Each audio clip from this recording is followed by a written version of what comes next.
I think that was one of the best interviews since the summer. Making it accessible for everybody is so important. Oh, you're left footed? Yeah. Oh, yes. They say that we have more techers. More techers, yeah.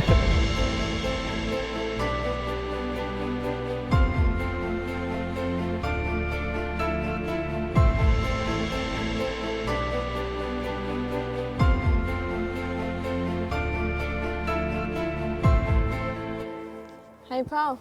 Oh, hi. Hi, nice to meet you. Nice to meet you. I'm Chloe. How you doing? Oh, I'm okay, thanks. Heard you're a bit nervous.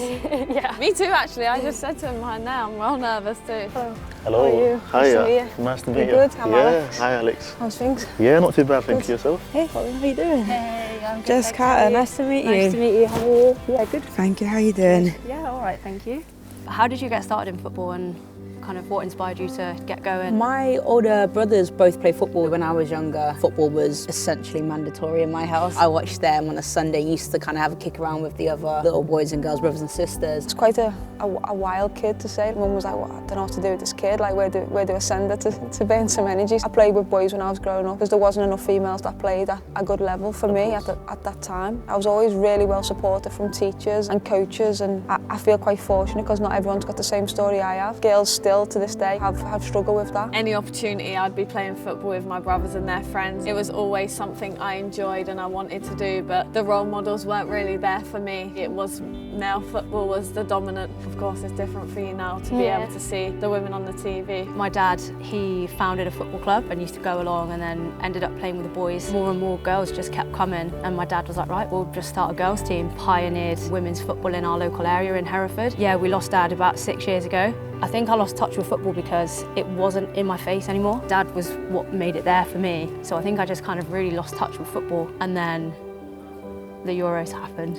And that moment, being in that stadium, it was like they lit a match and just kind of set my love for football back on fire. That was the moment. Anyone with a connection with girls and women's football that have maybe put that down, I think that's the moment we've all been waiting for. That's something that's so important for me because that's been a driving factor in, I think, my relationship with my brothers, with my dad. It's been huge. My mum passed away as well. For me, it was like making her proud now. She never cared about football, but it was about kind of making her proud as well, and that was something huge for me. Not only have you like inspired a generation of younger people to get involved in football, you've re-inspired my generation who perhaps played growing up and then put it down for whatever reason. Like, I've never felt more connected to my dad than I do now. You've reconnected people to perhaps people who have lost loved ones through football, and just, yeah, it's such a change and you should be so proud of yourselves, and I'm thankful and I think the whole nation's thankful for everything you've done. Of course, that was a massive achievement that the Lionesses were able to achieve last year. So that's kind of inspired myself to create a women's team, to give a platform to girls and women in the grassroots scene, because who knows, we could inspire the next generation of Lionesses. Hopefully, fingers crossed, I can have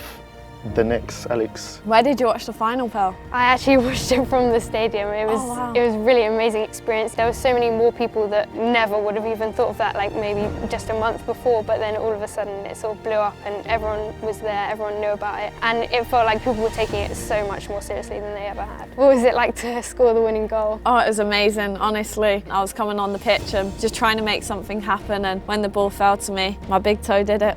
I wish I could have bottled that moment and then just sip it every day. It was just mad. It went off, like, the crowd was loving life. I don't know what you could see on the pitch, but it was mad. What do you think has like changed the most from what it was like before last summer's tournament to now? For the women's game, it's been massive. There's been such a change in people's opinions on the women's game, and there's so many people watching the game now, and the messages that you hear are positive ones, and I think the coverage of the media has been brilliant for us. Hopefully that continues. We want to give girls as many opportunities in school, grassroots, Sunday league. If they choose it to be a hobby, then they're brilliant. If we find someone who's a diamond, then a small part of us has done our job. I think it's incredible what you're doing, and I think if the girls could hear that you're doing that, I think they'll take massive reward from that. So.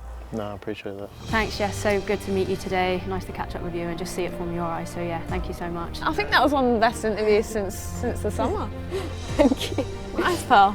Oh, you're left footed? Yeah. Oh, yes. We're unique though, left foot. Yeah, Unique. they say that we have more techers. More techers, yeah. I am remarkable because I'm creating change at grassroots football. I'm remarkable because I help to inspire people and ignite that spark back in them to get involved with football. I am remarkable because I try to be at the top of everything I do. I'm remarkable because I'm trying to inspire the next generation of female footballers and make a change. I'm remarkable because I believe I can, and I give 100% to everything that I do, and I fight for what I believe in. I am remarkable for inspiring so many people this summer, and I am part of a remarkable team that created memories forever.